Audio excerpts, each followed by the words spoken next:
Hi, and welcome back to another episode of Liberty is Peachy. I'm your host, Kenyatta, and in this episode, I'm speaking with ACLU of Georgia Voting Rights Staff Attorney Rahul Garabadu and ACLU of Georgia Senior Policy Counsel Vasu Abhiraman about a proposed voting precinct relocation to a police academy in Cobb County, and how ACLU of Georgia is getting involved to defend voter rights. Enjoy.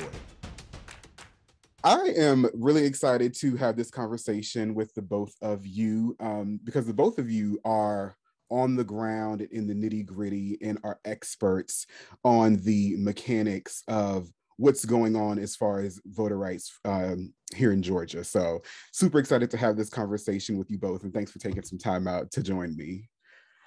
Of course, good to be here. Yes.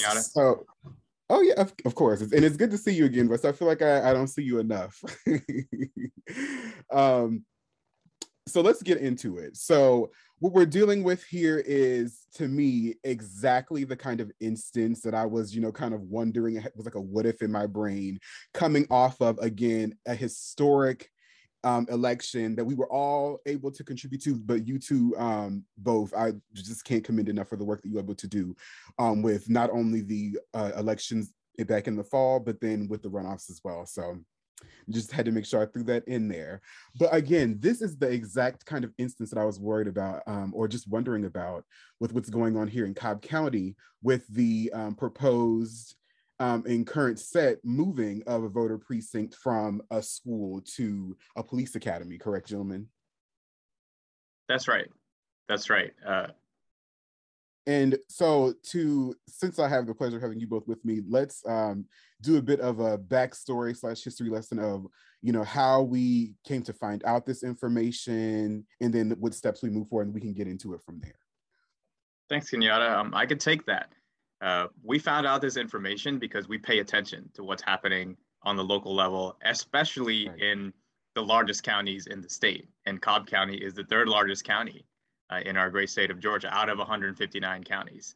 So a high priority for us is to pay attention to what happens in that county on the local level when it comes to elections.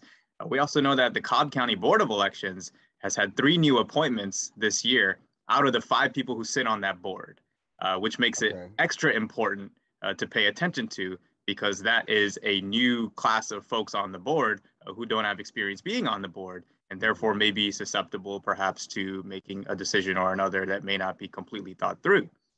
Fast forward to around the end of July, and through our program, the Peanut Gallery, where we monitor these boards of elections, we find out that Cobb County may have moved a precinct from, as you said, a middle school to the Cobb County Police Training Academy. Now, what we do, right, at the ACLU of Georgia, after we find something like that out, is we do our legwork. Because what we found out was that it was a 3-2 vote to move the location. And so we knew there might be some more details here to suss out, to really figure out what's going on. And then once we figured those details out and figured out that it was, as simple as it sounds, a polling location moving from a middle school to a police training academy, and importantly, an election day polling location, where those voters who are assigned to that precinct, they don't have a choice to go anywhere else, especially after the latest voting bill made it even harder on those voters who show up to an out of precinct polling location. So once we got all the details down and made sure that we crossed our T's and dotted our I's, we shot it over to the comms department to find out how we can get more attention on this, because it certainly isn't something that we support, forcing voters to vote at a police training academy. Right. Vasu, you bring up so many different fascinating things that I want to bring out. So it's basically a new board for starters. And there's a lot of newness, because one thing that I want to add is that I am a Cobb County resident. So from the beginning, from seeing, the influx of diversity that Cobb County has had in recent time, for one thing, and with the voting bill and with the past elections, again, I was just so curious to see what kind of instances like this were going to come about. Right. Because there's a lot of newness to that. New board. We also did work with the new sheriff in Cobb County, which was a part of the historic elections. So, and again, new diverse populations that we were finding out in the census data. So, and you're right. So you kicked it over to the comms team, and some work actually that Anna Maria, the comms director, she had done in the past a couple of years ago with Clayton County, um, which actually was before I believe any of us had gotten here. So that goes to show like how these instances come up through time. But because of that past experience where they sent a demand letter, we kind of knew what next steps to take when you brought it over to the comms team. And having that prior knowledge from our comms director, that's where we came into interaction and collaboration with Rahul. So Rahul, I would love for you to jump in and just share, thanks to the lovely segue and exposition from Vasu, what next steps happened and how you were able to come into play with everything. Sure thing, and you're absolutely right that this is something that we had some experience in before in Clayton County, and thanks to the integrated advocacy work that we do, when the information came through Vasu and the political team, and then was shared with comms. Comms was able to share with the legal department that we had done something like this before, and so. It wasn't entirely a new issue for us. We had a little bit of a template to figure out how to deal with this. So what we decided to do was to put some pressure on the board and explain to the board why exactly moving a polling place location from a middle school to a police precinct, or excuse me, a police academy rather, is problematic.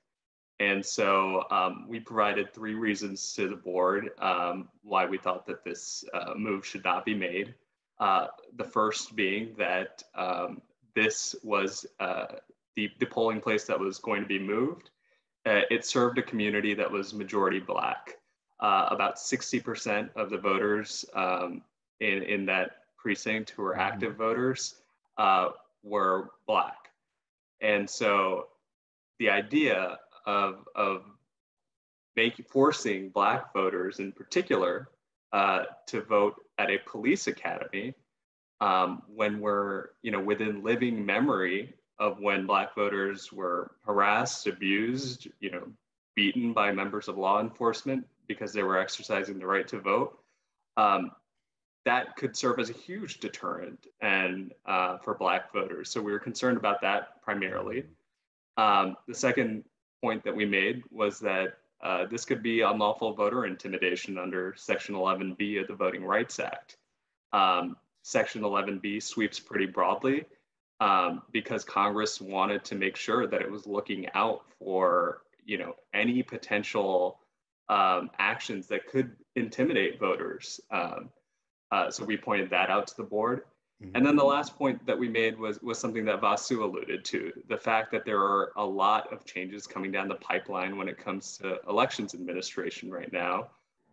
We're looking at the anti-voter bill, SB 202, how it's going to be implemented. There's a lot of changes that come with that. There's redistricting that's going to happen soon that will also have an impact on precincts specifically, how precincts are split. How voters who accidentally show up at a different precinct, even if they're in the right county, how those voters might be turned away. So we were concerned about all of those. So we decided to bring that up with the board. Absolutely. And I think that you paint a very clear picture of how these different factors how they can stack up, because again, in a county that has great diversity and was very impactful in these past elections, you have that as the base, but then you have to think about redistricting, and then you have to think about precinct changes. And then, as we're talking about in this conversation, if your precinct changes, you have to, in a county that is majority Black, again, as a resident.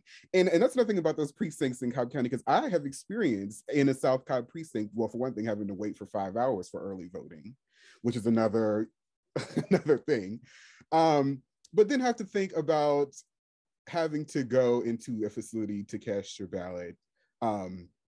That's a police academy. Devoid of the many different, factors and feelings that people would have to take into account in a situation like that. So again, Rahul, you paint a very striking picture of how these different factors can stack up. And I believe I read your quote, and I can't remember if it's MDJ, Myriad Daily Journal, AJC, where you said it is in living memory, another factor, that not too long ago, grandparents' age had to deal with violence when trying to go cast their sacred right to vote and cast their ballots. So that's how. Also, to mention, Kenyatta, the polling location, the police training academy, 3.2 miles away from the middle school. So we're not talking about moving it down the block, right? We're talking about a change that in and of itself, even if it wasn't moving to a police training academy, would be an enormous change to throw upon the over 5,000 voters that are at that polling location. So in and of itself, we doubt a change that involves moving voters over 3 miles away. Then to find out that it's a police training academy, that's a cherry on top. Right. Wow. So we said these factors at the meeting. And then, so how was that received at the meeting? And then we'll go into like next steps from the meeting, but just wanted to get some more insight on how the meeting went. Sure. So the meeting happened on Monday, and the board was actually bringing up this issue to reconsider it because board members received a lot of public comments, a lot of outcry over the fact that this polling place change was made back in July, and so I think in order to address that, the board wanted to look into this issue a little bit more because the polling place change is slated to go into place beginning in January of 2022. So thankfully, we had a little bit of time before it was actually effective. So the board brought it up for reconsideration and opened it up to comments. I was there to testify on behalf of the ACLU of Georgia to again talk about all of these concerns that you and Vasu and I've mentioned, and we brought that up for the board. And then the board discussed it, at the meeting. There were points that were made, like we've talked about already. There was still a little bit of opposition to changing it. I think some folks on the board still, pushed back because they didn't see how this might intimidate voters. But the point that I think some members of the board and we made was that, you really have to look at this through the eyes of a community that's experienced voter suppression in the past, right? That's right. Just the fact of having to show up at a police academy, right? Before you even get there, just knowing that you have to go to a police academy to cast your vote, that's a big deal, right? And that in and of itself could really serve as a deterrent for folks. Notwithstanding the fact that, there are a lot of police officers, obviously, who do their jobs in an upstanding way and in a way that's non-discriminatory, but just the idea, during this moment particularly we're having a racial reckoning in America kind of about law enforcement interactions with Black Americans specifically. So I think that context was provided a little bit more. And ultimately, the board voted, they passed a motion to reconsider the polling place change.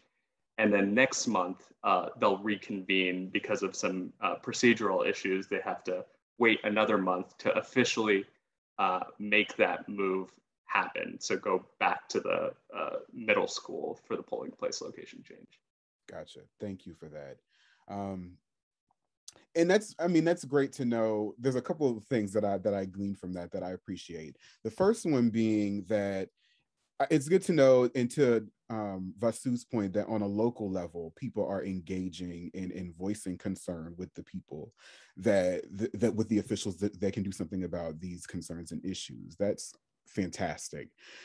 And again, the work that you both do to ensure that, you know, on the side that we do, and this is the part that I love about the work, is seeing how that community engagement can grow roots and really, you know, impact and affect change. And I know that there are many official ways, but together with our partners, we contribute and collaborate with a great channel that does this kind of community engagement and monitoring of elections boards. And I know that Vasu can give us some more information about that. And then, of course, I'll share it and make sure I plug it again in the outro, but just wanted to get some insight on the ways that our supporters can continue to get involved should and if and when these types of situations come up. Absolutely. So again, the only reason we find out about stuff like this is through the help of our volunteers and supporters who actually monitor these boards of elections across the state. Mm-hmm. And we have 159 counties in Georgia. That's a whole lot of counties. And therefore, we need volunteers and supporters and members to help to flag things for us, to monitor these meetings, and to make sure that those folks who run these meetings and who are on these boards know that folks from the community are watching. That's right. That in and of itself can be a deterrent to reducing voter access. And then we get to find out when they make a move like this and then respond accordingly. This is part of a program called the Georgia Peanut Gallery, specifically for monitoring local boards of elections. We work in partnership with the New Georgia Project there. If you visit georgiapeanutgallery.org, you'll find links to the next training. You have to get trained before you can monitor these elections, these local boards of elections, so that you know what to look out for and you know how to report your notes to us so that we can process them and figure out where we need to respond. So visit georgiapeanutgallery.org and find the training link there. You can also, of course, visit ACLU-GA.org/volunteer. And there's a checkbox to find out if you're interested in monitoring local boards of elections. Even if you've already signed up there, you can submit it again and check that box, and you'll be flagged within our system as somebody who's interested in doing this work. And we will contact you actively and make sure you're out there monitoring boards of elections. Don't worry, we still need people. We have 159 counties, right? And so we're always looking for people to join the Peanut Gallery program. And once you do, we'll put you to work. And as you can see, it can be exciting stuff, impactful stuff that makes you feel like you're actually making a difference here. Right. So we look forward to anyone who signs up, who's interested in doing this work. Look out for the next training for the Georgia Peanut Gallery. Yes, thanks for that, Vasu. And exactly, and to me, that's what makes me most grateful to do this work.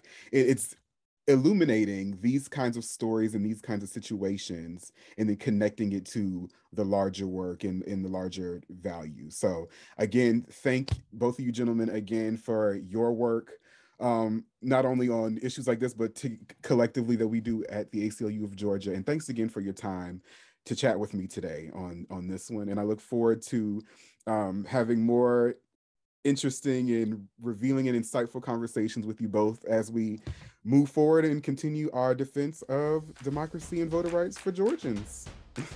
Thanks so much for having us, Kenyatta. I really appreciate it. Thank you, Kenyatta. Always a pleasure. All right, friends, that takes care of another episode. Thank you so much for listening. To learn more about all the work we do here at the ACLU of Georgia, visit ACLU-GA.org. And to stay up to date with everything that we have going on, make sure that you follow our social channels at ACLU of GA.